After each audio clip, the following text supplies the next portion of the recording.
नमस्कार दोस्तों, मैं हूं देवेंद्र कुमार और आप सबका स्वागत है MLID study point YouTube channel पर।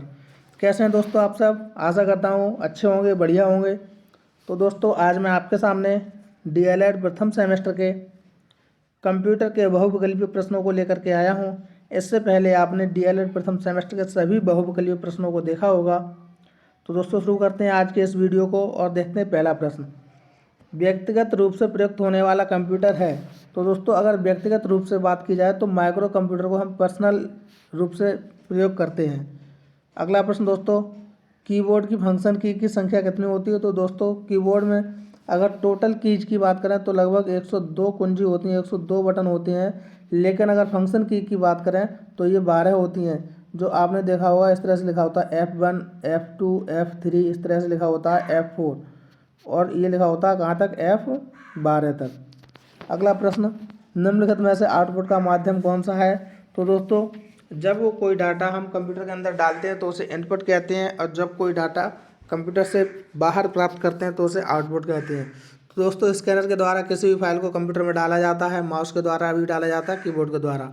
तो ये दोस्तों सभी इनपुट हैं, लेकिन प्रिंटर के द्वारा एक हार्ड कॉपी में प्राप्त होती है, तो ये क्या है? आउटपुट हो जाएगा। अगला प्रश्न, इंटरनेट एक्सप्लोरर क्या होता है? तो दोस्तों इंटरनेट एक्सप्लोरर एक ब्राउज़र होता है, जिस पर हम अपनी वेबसाइट को ओपन करते हैं। हाइपरलिंक प्रोग्राम होता है। तो दोस्तों हाइपरलिंक क्या होता है? जैसे अगर हमने कोई ये फाइल बनाई है तो इसी में किसी दूसरे पेज को जोड़ना है तो एक लिंक बन जाता है, हाइपर लिंक जिसे कहते हैं। वो इस पेज पर रख देंगे तो एक पेज से दूसरे पेज को जोड़ने के लिए हम हाइपरलिंक का यूज करते हैं। अगला प्रश्न, कैलकुलेटर की स्मृति होती है। तो दोस्तों कैलकुलेटर की स्मृति जो होती है वो सीमित और आंतरिक स्मृति होती है। अगला प्रश्न 7 नंबर, कंप्यूटर का वर्गीकरण आधारित है उसके विकास पर, क्रियाकलाप पर, सॉफ्टवेयर पर, उपयुक्त सभी। तो दोस्तों कंप्यूटर का वर्गीकरण इन सभी पर आधारित है। इसका सही जवाब हो जाएगा विकल्प नंबर डी। विंडोज़ माइक्रोसॉफ्ट क्या है? तो दोस्तों विंडोज़ माइक्रोसॉफ्ट ग्राफिक्स पर आधारित एक ऑपरेटिंग सिस्टम भी है और graphical user interface operating system भी है। तो इसका सही जवाब हो जाएगा विकल्प नंबर सी। अगला प्रश्न, ईमेल से जुड़ी फाइल जो ईमेल प्राप्त करने वाले को भेजी जाती है क्या कहते हैं? तो दोस्तों इस फाइल को अटैचमेंट कहते हैं। जब हम ईमेल भेजते हैं तो कंपोज पर क्लिक करते हैं। कंपोज पर क्लिक करने के बाद कुछ ऐसा इंटरफेस खुलता है। यहाँ हम ईमेल आईडी डालते हैं और यहाँ पर कुछ आइकन्स बने होते हैं इस तरह से। तो यहाँ एक अटैचमेंट का आइकन होता है। अटैचमेंट पर क्लिक करके किसी भी फाइल को जोड़ सकते हैं जो हमें मेल भेजनी होती है। तो उस फाइल को हम अटैचमेंट कहते हैं। क्या कहते हैं? अटैचमेंट। कंप्यूटर की विशेषताएं हैं, कंप्यूटर गति करता है, शुद्धता होती है, स्मृति मेमोरी होती है। तो दोस्तों कंप्यूटर की ये सभी विशेषताएं होती हैं। अगला प्रश्न 11 नंबर, इंटरनेट में मुख्यतः किस सेवा का प्रचलन है? तो दोस्तों इंटरनेट में मुख्यतः अगर बात की जाए तो www वर्ल्ड वाइड वेब का मुख्यतः प्रचलन है। www की फुल फॉर्म भी पूछी जाती है दोस्तों, world wide web. Charles Babbage के प्रथम मैकेनिकल कंप्यूटर को जाना जाता है। तो दोस्तों चार्ल्स बेबेज के प्रथम मैकेनिकल कंप्यूटर को कैलकुलेटर के नाम से जाना जाता है। किस नाम से? कैलकुलेटर। अगला प्रश्न 13 नंबर, TCP और IP मिलकर इंटरनेट की जिस भाषा का निर्माण करते हैं उसे क्या कहते हैं? उसे कहते हैं दोस्तों TCP/IP। क्या कहते हैं? TCP/IP। सॉरी दोस्तों, इसका सही जवाब हो जाएगा एस्पेरेंटो। एस्पेरेंटो हो जाएगा। क्या हो जाएगा? एस्पेरेंटो। अगला प्रश्न, कर्सर कर्सर की मौजूदा स्थिति के बाईं ओर के एक करैक्टर को डिलीट करने के लिए प्रयुक्त कुंजी होती है। दोस्तों अगर कर्सर यहाँ पर है, ये हो गया दाईं ओर का टेक्स्ट, ये हो गया बाईं ओर का। तो दोस्तों अगर बाईं ओर का इस तरफ का अगर टेक्स्ट डिलीट करना है तब तो हम बैक स्पेस दबाएंगे। क्या दबाएंगे? Back space. और अगर पूछा होता दाईं ओर का, तो दाईं ओर का डिलीट करने के लिए जैसे अगर हम इधर का कोई टेक्स्ट डिलीट करना है तो डिलीट बटन का यूज करते हैं। अगला प्रश्न, पीसी का पूरा नाम क्या है? तो दोस्तों पीसी का पूरा नाम होता है पर्सनल कंप्यूटर। अगला प्रश्न, एनालॉग और डिजिटल कंप्यूटर का सम्मिलित रूप क्या होता है? तो दोस्तों इसे हाइब्रिड कंप्यूटर कहते हैं। क्या कहते हैं? Hybrid computer. अगला प्रश्न 17 नंबर, कंप्यूटर स्क्रीन के बैकग्राउंड को किस नाम से जाना जाता है? तो दोस्तों कंप्यूटर की ये स्क्रीन होती है जिसे हम डेस्कटॉप के नाम से जानते हैं। किस नाम से? डेस्कटॉप के नाम से जानते हैं। वेब ब्राउज़र क्या करता है? तो दोस्तों वेब ब्राउज़र वेब पेज को खोलता है। वेब पेज को खोलता है, किसी भी वेबसाइट को खोलता है, ओपन करता है। सिस्टम पर एंटीवायरस अपडेट करने के लिए मुख्यतः किसकी आवश्यकता होती है? तो दोस्तों सबसे पहले इंटरनेट की आवश्यकता होती है। किसकी? इंटरनेट की। माइक्रोसॉफ्ट ऑफिस की मुख्य विशेषता क्या है? इसमें विस्तारता का गुण है, यह अत्यंत सरल प्रोग्राम है, यह केवल सरकारी विभागों में यूज होता है। उपरोक्त सभी। तो दोस्तों कंप्यूटर जो माइक्रोसॉफ्ट ऑफिस है इसकी ये सभी विशेषताएं हैं। अगला प्रश्न, वर्कशीट के अंतर्गत सूचनाएं किस रूप में पाई जाती हैं? दोस्तों वर्कशीट के अंतर्गत अगर सूचनाओं की बात की जाए तो पंक्तियों में भी पाई जाती हैं और सीधी लाइनों के रूप में भी पाई जाती हैं। इसका सही जवाब हो जाएगा आ और बा दोनों। अगला प्रश्न, एक्सेल का मुख्य कार्य क्या है? तो दोस्तों एक्सेल का मुख्य कार्य जो होता है डाटा को टेबल रूप में सुरक्षित करना। एक्सेल में क्या होता है, इस तरह की टेबल बनी हुई होती हैं।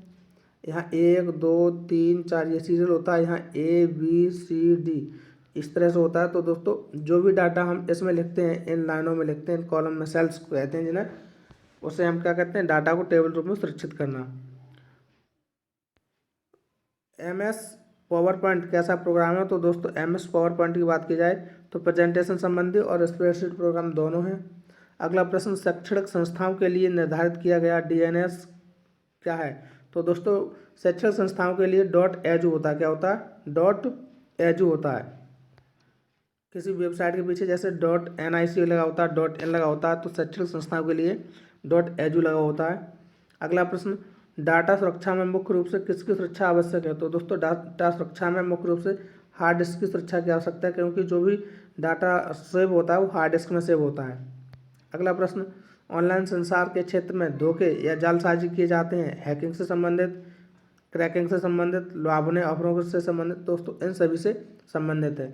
कंप्यूटर वायरस कितने प्रकार का होता है? तो दोस्तों अगर कंप्यूटर वायरस की बात करें तो कंप्यूटर वायरस कई प्रकार का होता है, 4 से भी अधिक प्रकार का होता है। अगला प्रश्न 28 नंबर, डाटा सुरक्षा के चरण हैं। तो दोस्तों डाटा सुरक्षा के चरण क्या है? डाटा का नियमित डंप लेना चाहिए और डाटा की कॉपियाँ भी करनी चाहिए। तो उसका सही जवाब हो जाएगा विकल्प आ और बा दोनों। अगला प्रश्न, हॉटमेल का विकास किसने किया? तो दोस्तों हॉटमेल का विकास सबीर भाटिया ने किया। किसने किया? सबीर भाटिया ने।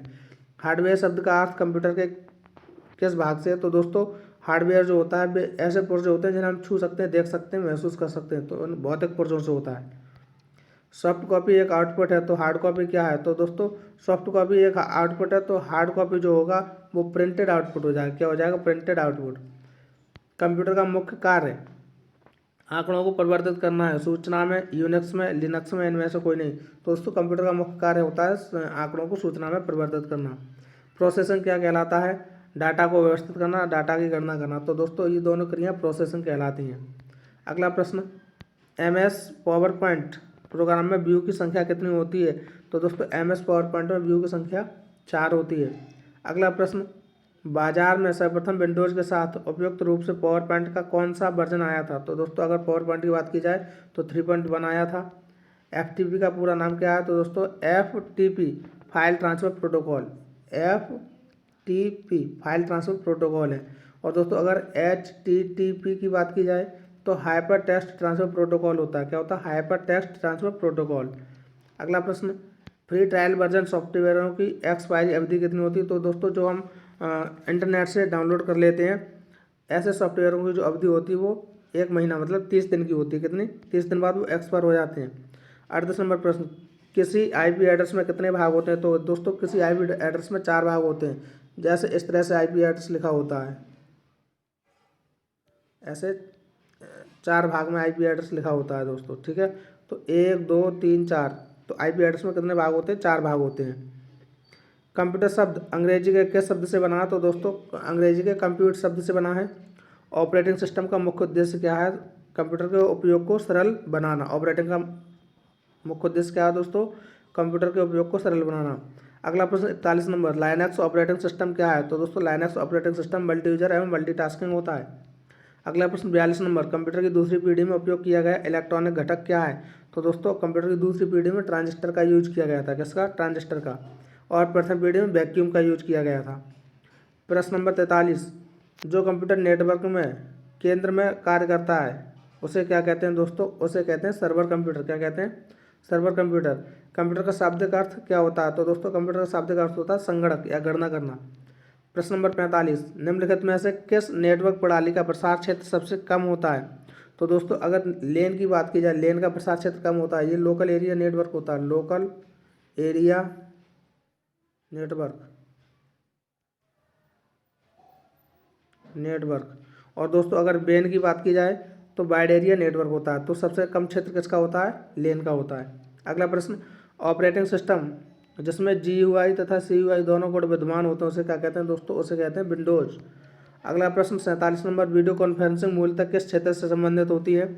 मनोरंजन से, संचार से, सैन्य से या मौसमी विज्ञान से? तो दोस्तों कॉन्फ्रेंसिंग का मतलब ही होता है संचार से, कम्युनिकेशन से। ऑपरेटिंग सिस्टम का भाग नहीं है, linker, booting loader, BIOS, supervisor. तो दोस्तों सुपरवाइजर का ऑपरेटिंग सिस्टम से कोई लेना देना नहीं। लिंकर, बायोस और बूटिंग लोडर ये सब ऑपरेटिंग सिस्टम के भाग हैं। वह कौन सी वेबसाइट है जिसकी सहायता से किसी अन्य वेबसाइट का पता लगाया जाता है, क्या कहलाती है? तो दोस्तों इसे हम कहते हैं सर्च इंजन। क्या कहते हैं? Search engine. डाटा को व्यवस्थित करना या उनकी गणना करना क्या कहलाता है? प्रोसेसिंग कहलाता है। क्या कहलाता है दोस्तों? प्रोसेसिंग। अगला प्रश्न 51 नंबर, इंटरनेट पर उपलब्ध सूचनाओं को तलाश करने में हम प्रयोग करते हैं किसका? याहू का, गूगल का, बिंग का। तो दोस्तों इन सभी का यूज करते हैं। ये सारे के सारे आपके सर्च इंजन हैं। अगला प्रश्न, MS ऑफिस किसका उदाहरण है? तो दोस्तों MS ऑफिस जो है वो एक एप्लीकेशन सॉफ्टवेयर। कैसा है? Application software. अगला प्रश्न, एक बाइट में कितने बिट होते हैं? तो दोस्तों एक बाइट में 8 बिट होते हैं। कितने? 8 बिट होते हैं। बायोस का पूरा नाम क्या है? तो दोस्तों बायोस का पूरा नाम है basic input output system. Basic input output system. अगला प्रश्न, हार्ड डिस्क कहलाती है? तो दोस्तों हार्ड डिस्क क्या कहलाती है? निवेश युक्ति, निर्गत युक्ति, भंडारण युक्ति। तो दोस्तों हार्ड डिस्क भंडारण युक्ति कहलाती है क्योंकि सारी सूचना ऐसे में भंडार की जाती हैं। ALU में छोटे स्मृति रजिस्टर की व्यवस्था को क्या कहते हैं?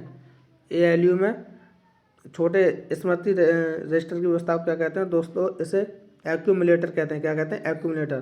तो दोस्तों आज की वीडियो में इतना ही, फिर मिलते हैं अगली नई वीडियो में। दोस्तों अगर वीडियो अच्छी लगे तो लाइक और शेयर करें। अगर चैनल पर नए हैं तो चैनल को सब्सक्राइब करें। धन्यवाद।